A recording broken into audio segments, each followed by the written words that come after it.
If you guys like true crime, the paranormal, the mysterious, or a mixture of them all, you are in the right place. And as of now, I have a great story to tell you. This story has been passed around the internet a little bit ago, but I found it very intriguing, and I hope you do as well. For those of you that are regulars, you already know the deal. For those that it's their first time, let me tell you right now, there will be a hidden clue. Find what it is and put what it is with the timestamp in the comments to be entered into the giveaway.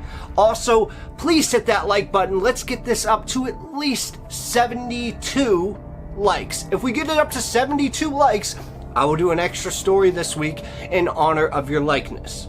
Also, let's not forget, please, if you are not subscribed, 80+% of you aren't, just hit that subscribe button right now. Do me a huge favor. But I know you want to hear the story, and I got that story. So without any further ado, as of now, it's time to slip into a mind that's not our own.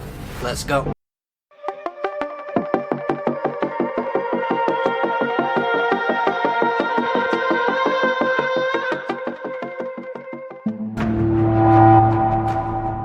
In the sleepy town of Pepperell, Massachusetts, kind of close to where I'm from, this insidious evil began to stir in the winter of 1986. And it crept into the lives of the Bowen family, masquerading as an otherworldly force before revealing itself as a horror that was all too familiar.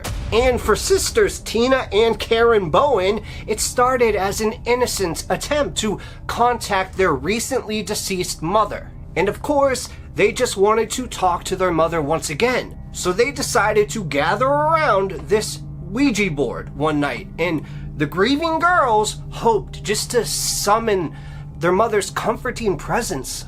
Despite not knowing everything that could happen with the Ouija board, they unwittingly opened a door to a malevolent entity that would terrorize them for months on end. So, back to the first night with the Ouija board, the sisters were startled awake by inexplicable noises echoing throughout the halls. Knocks and scratches and bumps reverberating throughout the darkness, filling their bedrooms with this very unsettling energy. And frightened but intrigued, Tina and Karen called out hesitantly, wondering if the strange sounds could indeed be their mother trying to communicate from beyond the grave. To their amazement and trepidation, the noises seemed to actually respond back to them, as if confirming this supernatural presence with knocking sounds and other things. But as the weeks ticked by, this apparent haunting intensified into a waking nightmare for the Bowen family. Because no longer just confined to the night, these odd sounds erupted through every room at all hours. A maddening amount of noise of knocks, thuds, and scrapes that defied all explanation. And stranger still, objects then began moving on their own accord. Beverages would just vanish from their cups. Furniture would just be shifted inexplicably. And the television would just cycle through channels even though nobody touched the remote. Despite being increasingly desperate and sleep deprived, Tina and Karen finally worked up the nerve to investigate this one shadowy evening. Armed with only this kitchen knife and a shared sense of dread, the girls went down to this dark basement, the epicenter of where all this bizarre activity was happening. So as they take their first couple steps down this creaky old basement, they notice right when they get down there with their flashlight beam revealing this unsettling sight, this cryptic message that was scrawled across the wall in this rusty red hue, and it said, "I'm in your room. Come and find me."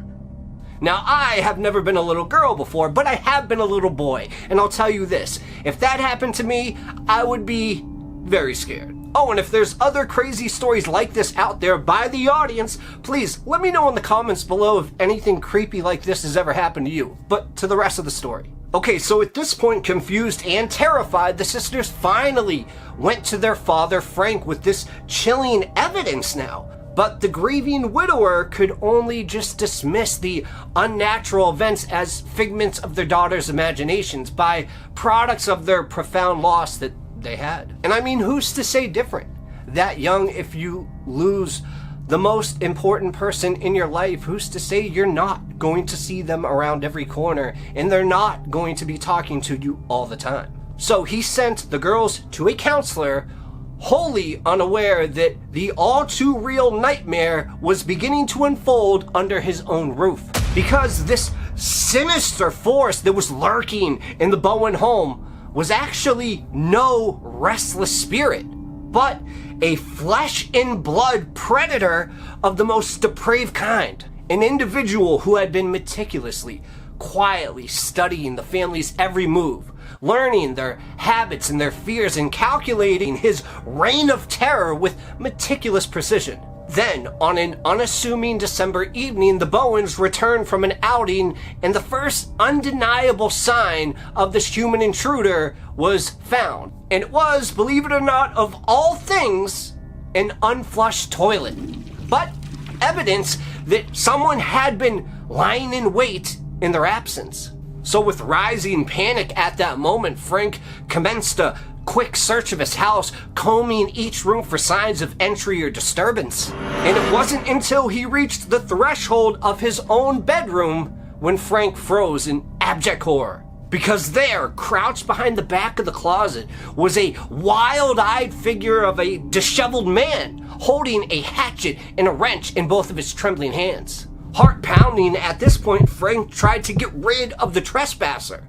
In a valiant act of quick thinking, teenage girl Tina managed to bolt out from the house and alert the police. And by the time the officers finally arrived, they searched every inch of that property.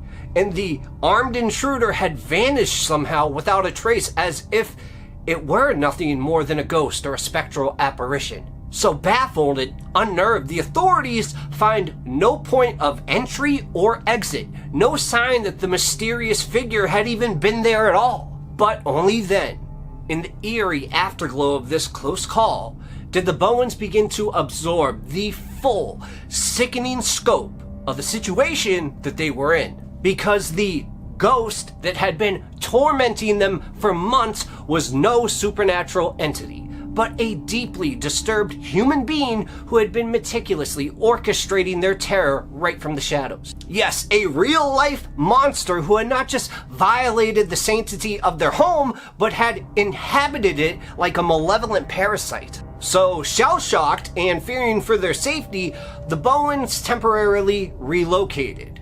Too shaken to remain another night in that house that now felt more like a crime scene than a place of shelter. But Frank, unwilling to let this unknown intruder claim dominion over the family home, bravely returned home just 2 days later to gather some of their belongings. And as he approached the front door, a flicker of movement was heard in the window, and it gave Frank pause. So he looked up, and the same wild, unhinged eyes from before were staring back at him, watching and waiting. His heart immediately went to his throat, and Frank dialed 911 and remained in his car, keeping a watchful vigil until a swarm of squad cars surrounded the property entirely. This time the police were determined to flush out the intruder once and for all. So officers armed with their guns drawn methodically cleared the house room by room, tracking down every hidden alcove and potential crawl space there was. And tensions were mounting as their exhaustive search came up empty again, until the shout came from the bathroom. And there, concealed by a panel in the wall, was a rough-hewn hiding place barely large enough for a body, a nightmarish enclosure of exposed pipes and wood. Yet, wedged inside this in contorted form was a young man, his face gaunt and his eyes devoid of any emotion at all. And it was none other than a 17-year-old person who was named Daniel LaPlante. The keeper of the Bowens' long torment emerged with an air of this vile satisfaction, as if he was proud to unveil his twisted handiwork at last.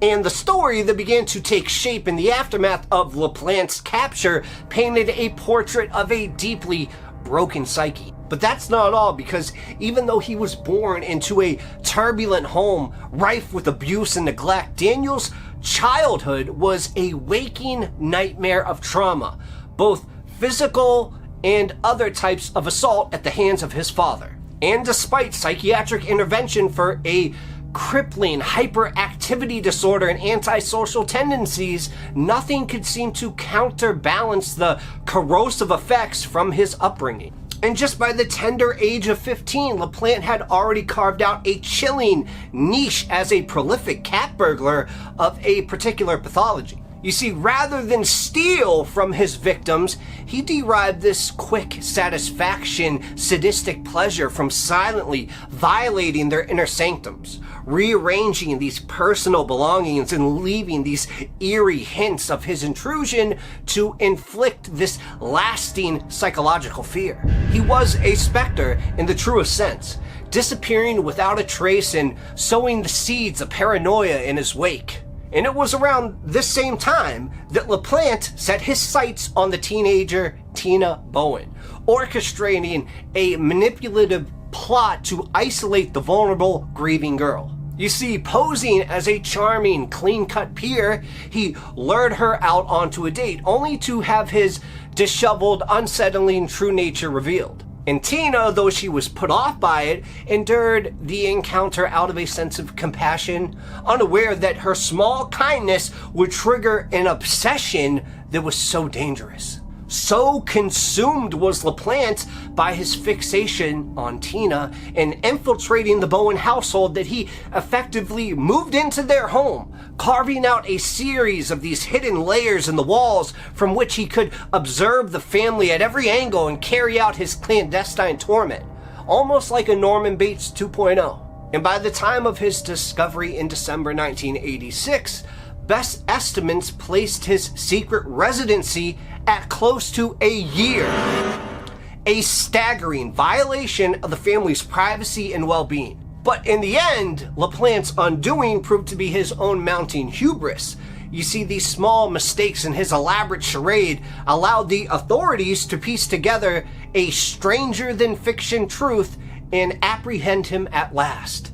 And faced with the severity of his crimes, one might expect swift and decisive justice to have followed, right? But in a twist that speaks to the depths of LaPlante's cunningness, the disturbed young man cycled through the legal system with unsettling ease, released on bail to his family mere days after his violation of the Bowens' lives was made plain. And if the people of Pepperell thought the nightmare of Daniel LaPlante had concluded and came to an end, they would soon learn how devastatingly wrong they were. Because the brief taste of notoriety only fueled the flames of his psychosis, and he resumed his twisted hobby of stalking homes and families with reckless impunity, unspooling as a predator finally unleashed. And it was the unsuspecting Gustafson family that would become the ultimate recipients of LaPlante's pent-up depravity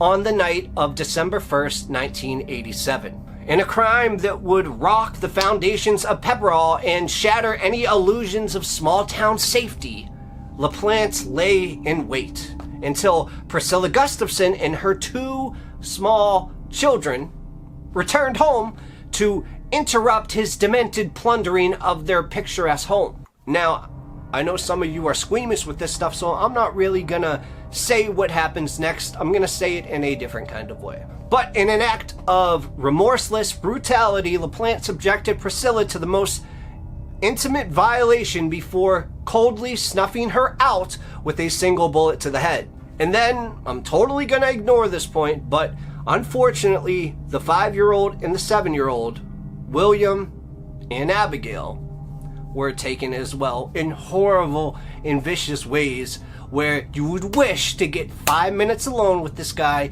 in an empty room. So the savagery of the Gustafson murder snapped Pepperell out of its stupor, and the devastating proof that true evil not only lived among them, but had been allowed to fester unchecked in their midst. And for those who had been unaware of LaPlante's sordid history with the Bowens, the knowledge that his release had enabled this senseless slaughter of a young family was almost too much to bear. In the end, though, it was simple criminal sloppiness that brought LaPlante to justice for his heinous acts. You see, a trail of damning forensic evidence led authorities to the killer's doorway in just mere days, forcing him to flee into the Massachusetts wilderness in a futile bid to outrun his sins. But no mental illness or cunningness could save him from the crushing wheels of justice this time. LaPlante was found cowering in a roadside dumpster, right where he belonged, a pathetic, feral shadow of the boogeyman that he fancied himself to be. Thank you guys so much for listening to this story. I know the end could have been a little tough to listen to, but if you love stories like this, please subscribe and most importantly, hit that like button. And if you hit that like button enough, I will do an extra story for you guys. Now, I love you guys and I'll see you next time. Peace.